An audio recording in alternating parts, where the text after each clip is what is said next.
ప్రభువును రక్షకుడునయ్యున్న యేసుక్రీస్తు వారి శుభనామంలో అందరికీ వందనాలు. బాగున్నారా? ఈ సమయంలో మరొక మాట ప్రభు యొక్క లేఖనంలో ధ్యానం చేద్దాం. కొలసీలకు రాసినటువంటి పత్రిక 2వ అధ్యాయం 1వ వచనం. ఎంతగా పోరాడుచున్నానో మీరు తెలుసుకొని కోరుచున్నాను. వారు ప్రేమ యందు అతకబడి సంపూర్ణ గ్రహింపు యొక్క సకల ఐశ్వర్యములు గలవారై దేవుని మర్మమయున్న క్రీస్తును స్పష్టంగా తెలుసుకున్నవారై తమ హృదయాలలో ఆదరణ పొందవలనని వారి కొరకు పోరాడుచున్నాను. ప్రార్థన చేసుకుందాం. ప్రేమ కలిగిన కృపామయుడైన మా తండ్రి, మహోన్నతుడా, నీ వందనాలు. ఈ యొక్క ప్రత్యేకమైన సమయంలో శ్రేష్టమైన కృపను అనుగ్రహించి మా జీవితాలను సరిచేయమని యేసుక్రీస్తు వారి యొక్క నామంలో అడిగి వేడుకొనుచున్నాము తండ్రి. ఆమెన్. ప్రభునందు ప్రేమైన వారులారా, క్రీస్తుని గురించి అవగాహన లేని ప్రజలు అనుమానంతో బ్రతుకుతుంటారు. చాలాసార్లు ఎవడికో ఏదో జరిగింది, నేను కూడా వెళితే జరుగుద్ది అనే విషయంలో పరుగులు పెడుతుంటారు. అలాగే చాలాసార్లు క్రైస్తవ్యంలో భ్రమను కల్పించేటటువంటి మాటలు వినబడుతుంటాయి. ఎందుకని అడిగితే, దేవుని గురించి చెప్పే సాక్ష్యం కంటే వ్యక్తులను గురించి, స్థలాలను గురించి చెప్పే సాక్ష్యాలే చాలా ఎక్కువ వింటూ ఉంటాం. అవి అవసరమా కాదా అనేది పక్కన పెడితే, ప్రేమైన వారులారా, అవి అనేక మంది జీవితాలలో చేదును మిగులుస్తున్నాయి. కనుకనే ఈరోజు దేవుని యొక్క వాక్యంలో కొన్ని మాటలు యేసుక్రీస్తుని గురించి స్పష్టమైన అవగాహన రావడానికే ఈ మాటలు మీతో మాట్లాడుతున్నాను. మొట్టమొదట పౌలన్న సాక్ష్యం. ఆయన మాట్లాడుతూ అంటాడు, చూడండి, కొలసీలకు రాసిన పత్రిక 1వ అధ్యాయం 15వ వచనం. ఆయన అదృశ్య దేవుని స్వరూపి అయి సర్వ సృష్టికి ఆది సంభూతుడు. రోమీయులకు రాసిన పత్రిక 9వ అధ్యాయం 5వ వచనం. పితరులు వీరు వారు శరీరమును బట్టి క్రీస్తు వీరిలో పుట్టెను.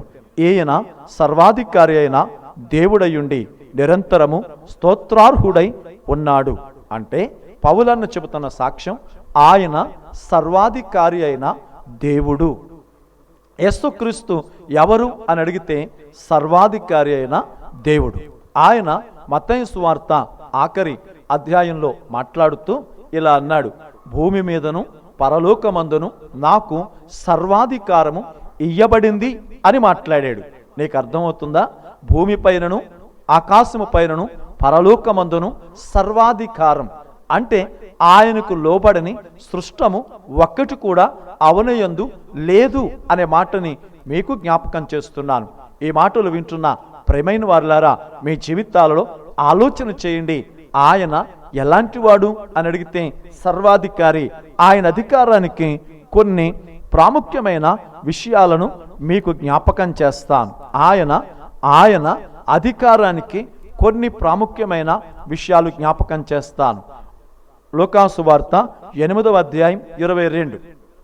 ఆయన తన శిష్యులతో కూడా ఒక దోణి ఎక్కి సరస్సు అద్దరికి పోదమని వారితో చెప్పగా వారు ఆ దోణిని త్రోసి బయలుదేరి వారు వెళ్ళుచుండగా ఆయన నిద్రించెను. అంతలో గాలివాన సరస్సు మీదకు వచ్చి దోణి నీళ్లతో నిండినందున వారు అపాయకరమైన స్థితిలో ఉండిరి గనుక ఆయన యొద్దకు వచ్చి, ప్రభువా నశించిపోవచ్చున్నామని చెప్పి ఆయన లేపిరి. ఆయన లేచి నీటి పొంగును గద్దింపగానే అవి అణిగి నిమ్మలమాయెను. ఇక్కడ చూసారా, ఆయన మాట్లాడుతున్నప్పుడు సంద్రము, గాలి అణిగిపోయెను. ఈ ప్రపంచంలో మనకున్న రాడార్ వ్యవస్థలో ఎంత స్పీడ్తో వస్తుంది, ఎక్కడొస్తుంది అని చెప్పగలం తుఫానుని. కానీ తుఫానుని గద్దించగలిగిన టెక్నాలజీ, తుఫానుని ఆపగలిగిన శక్తివంతుడు ఎవరు లేరు. ప్రకృతిలో ఎక్కడ ఎలాంటి విపత్తు జరుగుతుందో చెప్పగలిగిన సిస్టాన్ని మనం మెయింటైన్ చేస్తున్నాం. కానీ వస్తున్న విపత్తుని ఆపి ప్రాణ నష్టాన్ని కానీ ఆస్తి నష్టాన్ని కానీ నివారించలేం. అవి మన చేతిలో లేవు. అవి మానవాతీతమైనవి. కానీ అలాంటి మానవాతీతమైన పరిస్థితులను కూడా ఆయన చెయ్యెత్తి నోటితో గద్దించినప్పుడు ఆగింది అంటే ప్రకృతి పైన ఆయనకి అధికారం లేదంటారా? ఇది కాదనలేని సత్యం కాదా? ఆలోచన చేయండి.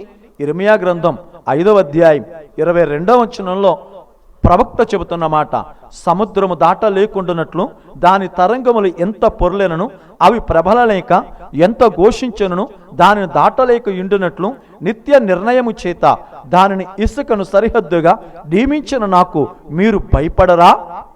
అంటే ఈ ప్రపంచంలో సముద్రం చూడండి, ఆ సముద్రము ఎంత పొర్లినా ఆ ఇసుకను దాటి రాలేకుండానట్లు మాట చేత నిర్ణయించాడట. అంటే ఆ కట్టుబాటుకి, ఆ నిబంధనకు లోబడినటువంటి సంద్రం ఈ రోజున జ్ఞాపకం చేసుకోగలరా? ఆయన అధికారం ఈ ప్రకృతిలో ఎంత స్పష్టంగా కనులకు కట్టినట్టు కనబడుతుందో ఈరోజు ఆలోచించు. ఇంకా మూడో విషయాన్ని కూడా మీకు జ్ఞాపకం చేస్తాను. యెహోషువ గ్రంథం 10వ అధ్యాయం 13-14 వచనాల్లో చూస్తే యెహోషువ ప్రార్థన చేశాడు. సూర్యుడా నీవు అయ్యా లోయలో, చంద్రుడా నువ్వు మరొక లోయలో నిలవమని చెప్పినప్పుడు, అంటే మానవ జ్ఞానం అభివృద్ధి చెందని పరిస్థితుల్లో భూమి తిరుగుతుంది అనుకుంటున్నటువంటి సూర్యుడు కదులుతున్నాడు అనుకుంటున్నటువంటి సందర్భాల్లో సూర్యులని ఆజ్ఞాపిస్తున్నాడు. కానీ దేవునికి మాత్రమే తెలుసు భూమిని కదలకుండా నిలువరించాడు ఒక రోజెల్లా. అంటే ఒక్కసారి ఆలోచించగలరా? దేవుడు ఈ సమస్త ప్రకృతిని ఎలా ఆయన స్తంభింపచేస్తున్నాడో, శాసిస్తున్నాడో చూడొచ్చు. కనుకనే పౌలన్న చెప్పిన సాక్ష్యం, ఆయన సర్వాధికారి అయిన దేవుడు. అదే మాటని ఒకవేళ ప్రవక్త అయిన సమూయేలు గారు మాట్లాడితే, ఆ సమూయేలు గ్రంథంలో హన్నా మాట్లాడితే ఇలా చెప్పింది, జనులను సజీవులుగాను మృతులుగాను చేయువాడు యెహోవా, దారిద్ర్యమును ఐశ్వర్యమును కలగజేయువాడు. ఈ ప్రకృతిలో సమస్తాన్ని సార్వభౌముడైన సర్వాధికారి అయిన దేవుడు అనడానికి ఈ సాక్ష్యాలు చాలు అని మీతో మాట్లాడుతున్నాను. మరి ఆలోచించగలరా మన దేవుడు ఎంత గొప్పవాడో? ఇకపోతే అపోస్తులైన యోహాను గారి సాక్ష్యం, ఆయన మాట్లాడితే ఇలా అంటాడు. ఎందుకని అడిగితే ఆయనతో 3.5 సంవత్సరాలు కలిసి ప్రయాణం చేసిన వ్యక్తులు వీళ్ళు. ఆ వ్యక్తి మాట్లాడిన సాక్ష్యం, తాను ఒక పత్రిక రాస్తూ మొదటి పత్రిక 4వ అధ్యాయం 8వ వచనంలో అన్నాడు, దేవుడు ప్రేమాస్వరూపి. యేసుక్రీస్తు ప్రేమించడంలో, ఈ ప్రపంచానికి ప్రేమను పరిచయం చేసిన వ్యక్తి అని చెప్పడంలో ఎలాంటి సందేహం లేదు.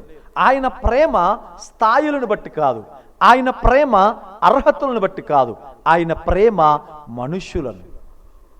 ఈరోజు మనం కూడా చాలాసార్లు కుక్కలను ప్రేమిస్తాం, మొక్కలను ప్రేమిస్తాం, మనుషుల్ని ప్రేమించలేం. వస్తువుల్ని ప్రేమిస్తాం, మనుషుల్ని వాడుకుంటాం. ఇది మన దౌర్భాగ్యం. మన సాటి మనిషిని, పక్క మనిషిని ప్రేమించలేం, ఆపదలో ఉండి సహాయం చేయలేం. మనం బీరువాలో మూలుగుతూ ఉన్నంత డబ్బు ఉన్నా అవతల వాడు ప్రాణం పోతుందంటే 10 రూపాయలు సహాయం చేయలేం. కానీ యేసుక్రీస్తు అలా కాదు. అవతల వాడు బ్రతకడం కోసం తన ప్రాణాన్ని త్యాగం చేశాడు. అది ప్రేమ. ప్రేమైన వారులారా, జ్ఞాపకం చేసుకోండి, ఒక వ్యక్తి మరొక వ్యక్తి చేత తరమబడుతున్నప్పుడు పారిపోతున్న వ్యక్తిని బ్రతికించడానికి తరుముతున్న వ్యక్తిని చంపడం కాదు ప్రేమ. పారిపోతున్న వ్యక్తిని బ్రతికించాలి, తరుముతున్న వ్యక్తిని కూడా మార్చడానికి తాను చావడం ప్రేమ. ఈ రోజున యేసుక్రీస్తు ఒక వ్యక్తిని ప్రేమించినటువంటి విధానం మీరు చూడొచ్చు. యెషయా గ్రంథం 49:15, స్త్రీ తన గర్భమును పుట్టిన బిడ్డను కరుణింపకుండా తన చంటి బిడ్డను మరుచునా, వారైనా మరుచుదురు గాని నేను నిన్ను మరువను. అంటే ఒక తల్లి కంటే బిడ్డను ఎక్కువగా ప్రేమించగలిగినోడు. చాలాసార్లు మన పిల్లలంటే మనకు చాలా ప్రేమ, కానీ వాళ్ళకి స్కూల్కి వెళ్ళిన తర్వాత మరలా వచ్చి గ్యాప్లో మనం ఏమన్నా చేస్తాం, మన పిల్లల గురించి పెద్దగా ధ్యాస ఉండదు. కానీ ఆయన అంటాడు, వాళ్ళైనా మరవచ్చు, నేను మరిచిపోను. మీకు తెలుసా, ఈ రోజున చాలామంది అన్వాంటెడ్ ప్రెగ్నెన్స్, చాలామంది అబార్షన్ దాకా వెళ్ళడానికి చూస్తున్నాం. తల్లి తన కడుపులో పుట్టే బిడ్డల మీద మమకారాన్ని చంపుకుని అబార్షన్ చేయించుకుంటున్న సంగతి మీరు వింటున్నారు. చాలామంది తమ కోరికలు తీర్చుకోవడానికి అడ్డుపడుతున్న పిల్లల పట్ల కసాయిలా మారుతున్న తల్లులను మనం చూస్తున్నాం. కానీ దేవుడు మనల్ని బ్రతికించడానికి, పాపము చేత అపరాధము చేత చచ్చి నిత్య నాశనానికి పోతున్న యావత్ మానవ జాతిని రక్షించడానికి తన ప్రాణాన్ని త్యాగం చేస్తున్నాడు. ఇది ప్రేమ. కనుకనే యోహాను మాట్లాడుతున్న మాట, ఆయన ప్రేమగల దేవుడు.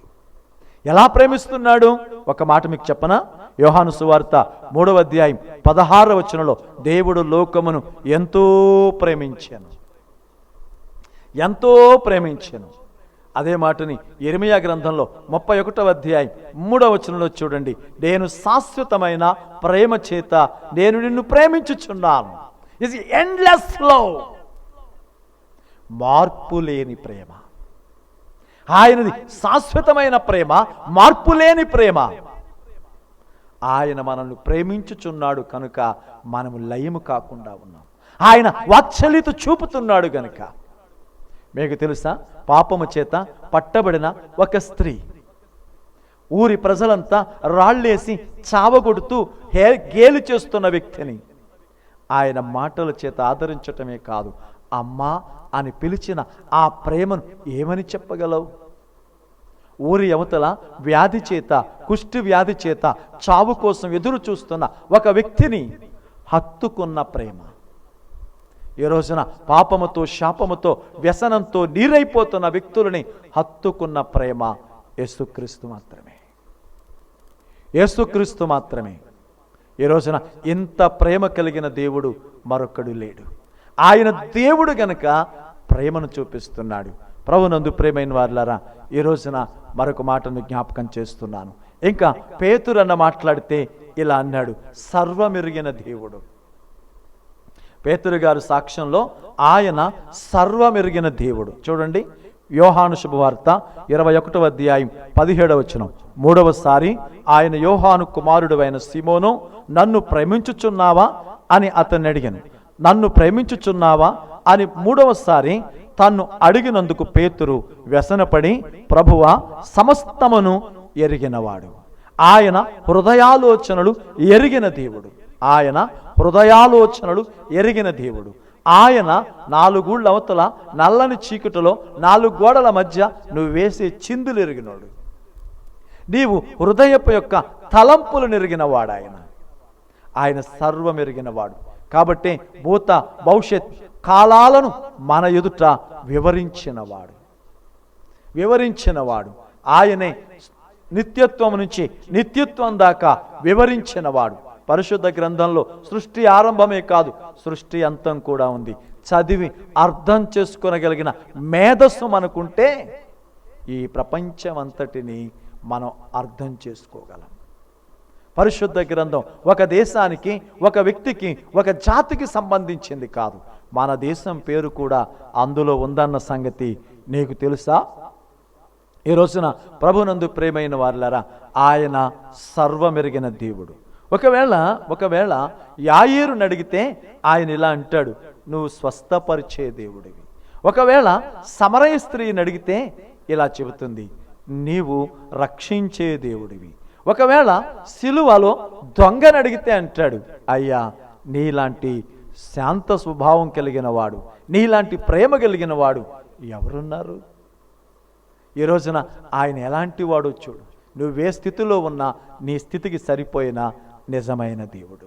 నీ కన్నీళ్లు తుడవగలిగిన దేవుడైన, నీ సమస్యను అర్థం చేసుకోగలిగిన దేవుడైన, నీ శోధనను అర్థం చేసుకోగలిగిన దేవుడైన, నీ చీకటిని వెలుగుగా చేయగలడు, నీ కన్నిటిని ఆనందంగా మార్చగలడు, నీ వేదనను, నీ దుఃఖమును సంతోషంగా మార్చగలిగిన నిజమైన దేవుడైన. ఈరోజు ఆలోచించు, ఇంకెంతకాలం అక్కడే వేదనతో కుమిలిపోతావు? ఇంకెన్ని రోజులు అనుమానంతో నలిగిపోతావు? రా, నీ దుఃఖ దినములు సమాప్తమగును.